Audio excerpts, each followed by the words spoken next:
की परिमेय कौन सी? परिमेय 6.4।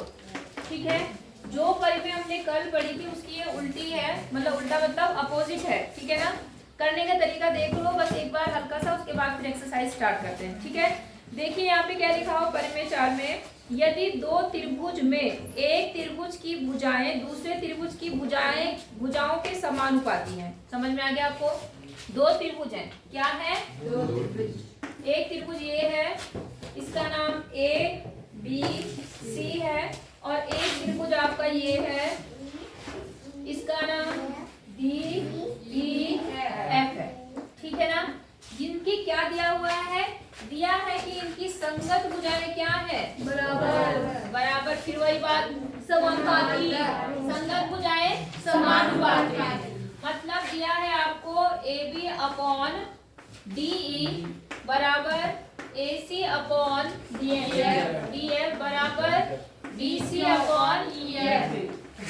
यहाँ तक बात समझ में आ गई कि नहीं है? ये चीज आपको क्या कर रखी दी हुई है। अब क्या करना है?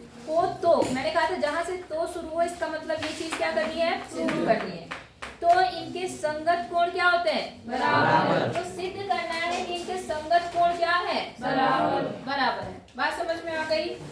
और इसलिए त्रिभुज समरूप होंगे। बात समझ में आ गई आपको ना? तो सिद्ध क्या करना है आपको? संगत कोण सिद्ध करना है। ये सिद्ध करना है कि कोण ए कोण डी के बराबर है, कोण एफ, सॉरी इसका नाम क्या है? बी है, ये अंदर लिख देती हूँ, यहाँ दिखाई नहीं दे रहा। कोण बी वो किसके बराबर है? कोण ई के बराबर है, और दूसरा कोण सी जो है वो कोण एफ के बराबर है। ये आपको क्या करना है? सिद्ध करना है। इतनी बात समझ में आ गई आपको? अब करेंगे कैसे? बहुत सिंपल सा है, समझा दूं, कर लोगे क्या? ठीक है, हमने क्या करना है, मैं ये चीज प्रूव करनी है। ठीक है, ये चीज आपको सॉरी दी हुई है, ये चीज आपको प्रूव करनी है। तो हम क्या काम करेंगे? वही रचना करेंगे जो हमने पहले वाले पार्ट में करी। हमने क्या करेंगे? इसके बराबर यहाँ से और इसके बराबर यहाँ से ले लेंगे, लाइन खींचेंगे। बात समझ में आ गई? मतलब ए बी बराबर, यहाँ पर एक बिंदु ले लो, ए बी बराबर इसका नाम जो भी लेना है, क्या नाम? पी क्यू ले लो। चलो पी क्यू ले लिया, तो ए बी के बराबर ये खींच दिया आपने, डी पी। समझ में आ रही बात? और यहाँ पर क्या है आपके पास? ए सी बराबर क्या है? ए क्यू। खींच लिया। बात समझ में आ गई? जरा ध्यान इधर दो, जो जिस ख्वाब ख्याल में डूबे हुए हो ना, वहां से वापस आ जाओ। पता नहीं कौन सी दुनिया में खोए रहते हैं, फिर कहेंगे कुछ समझ में नहीं आएगा। इतनी बात समझ में आ गई आपको? आपने इसके बराबर ये खींचा, इसके बराबर ये खींचा, और इस लाइन को आपस में क्या कर दिया? मिला। यहाँ तक कोई दिक्कत है आपको? नहीं। ठीक है, अब जरा हम एक काम करते हैं, थोड़ा सा इस पे आ जाते हैं हम, इस पे। ठीक है, आप देखो, ये आपने ले लिया, ये आपने ले लिया, हम इसको लिख लेते हैं, उपपत्ति में आ जाते हैं थोड़ा सा। उपपत्ति रचना आप लिख लेंगे। उपपत्ति में जो दिया है पहले हम उसको लिख लेते हैं। क्या दिया है आपके पास में? देखो, ए बी अपॉन कितना दिया है? D E. क्या दिया है? और ए सी अपॉन क्या दिया है? पहले इतना ले लेते हैं। बोलो, बात समझ में आ गई? अब आपको पता है आपने ए बी के बराबर क्या खींचा है? डीपी खींचा है, तो मैं यहाँ पे लिख सकती हूँ डीपी अपॉन डी ई। बोलो, बात समझ में आ गई आपको? हाँ या ना? अब यहाँ पर क्या है आपके पास में? एसी की जगह पर क्या है आपका? DQ upon D F. तो ये जो है इतना बटे इतना, इतना बटे इतना, ये भी कंडीशन कब होती है? समानुपाती। जब ये रेखाएं इसके क्या होती है? समानुपाती। हाँ या ना? जी। समझ गए? तो इससे निष्कर्ष क्या निकला इस समीकरण 1 से? समीकरण 1 से क्या निष्कर्ष निकला कि ये लाइन इसके क्या है? समानुपाती। थप्पड़ मारते हुए समानुपाती। अभी समांतर की बात हुई तो समानुपाती आ गया, ये इसके क्या हो गया? समांतर।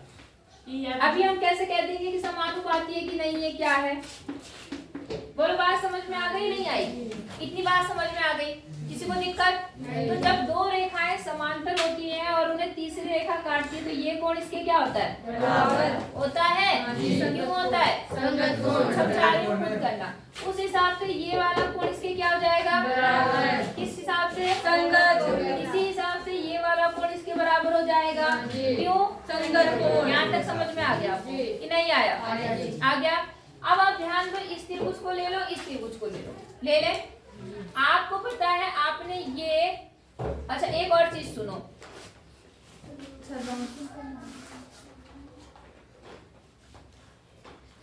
ये इसके बराबर है, ये क्या है? इसके बराबर है ना? तो अब एक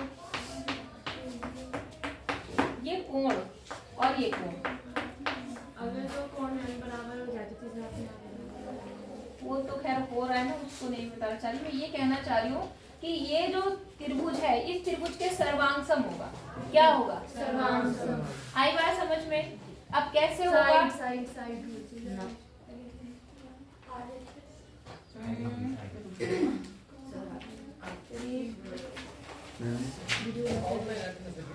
हाँ लगा दी। अब देखो आपने क्या कहा कि ये इसके बराबर हो गए, यहाँ तक तो आपको समझ में आ गया। साथ में आपको एक और चीज दी हुई है। क्या दी हुई है? इसके जो बगल में जो है मैं वो भी लिख लेती हूँ फिलहाल। क्या दिया हुआ है कि BC बटा EF, BC बटा कितना? EF। यहाँ तक समझ में आ गया आपको? अब जरा मेरी बात ध्यान से सुनना, यहाँ तक तो ठीक है। अब यहाँ देखो, ये त्रिभुज इस त्रिभुज के, बड़े वाले त्रिभुज के क्या होगा? समरूप होगा नहीं होगा? समरूप होने के लिए क्या होना चाहिए? एक त्रिभुज की सारे कोण दूसरे त्रिभुज के सारे कोणों के क्या होना चाहिए? बराबर। अब देखो ये वाला इसके बराबर हो गया, हाँ या ना?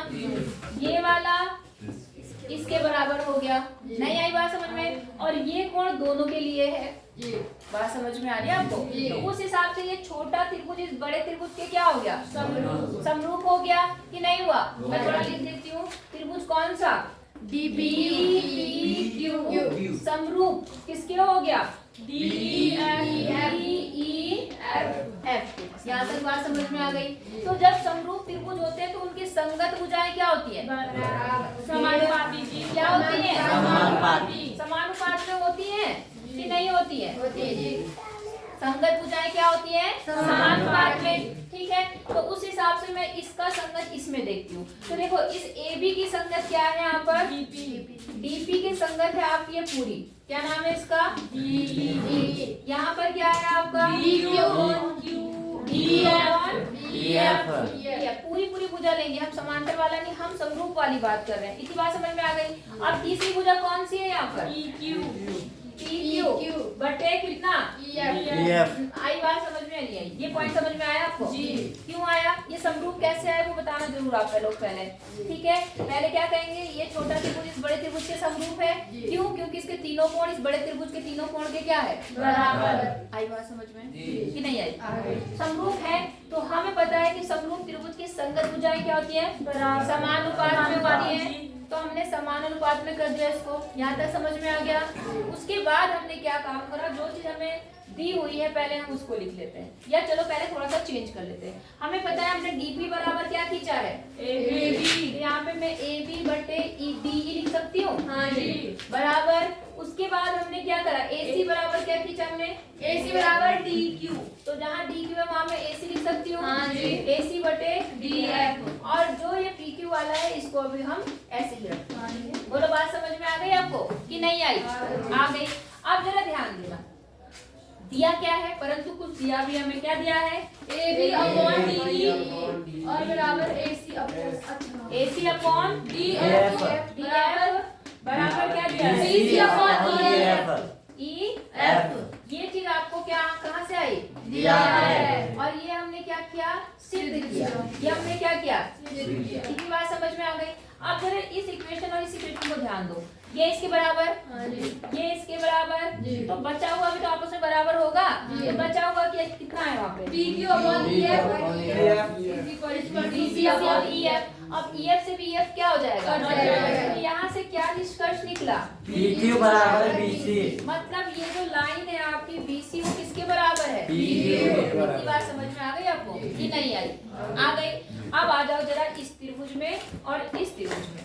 अब बताओ, जब ये भुजा इसके बराबर हो गई, ये भुजा इसके बराबर, ये भुजा इसके बराबर, इसका मतलब ये छोटा त्रिभुज इस छोटे त्रिभुज के क्या हो गया? सर्वांसम। बाय साइड साइड, ठीक है। तो मैं शॉर्ट में लिख रही हूँ त्रिभुज कौन सा?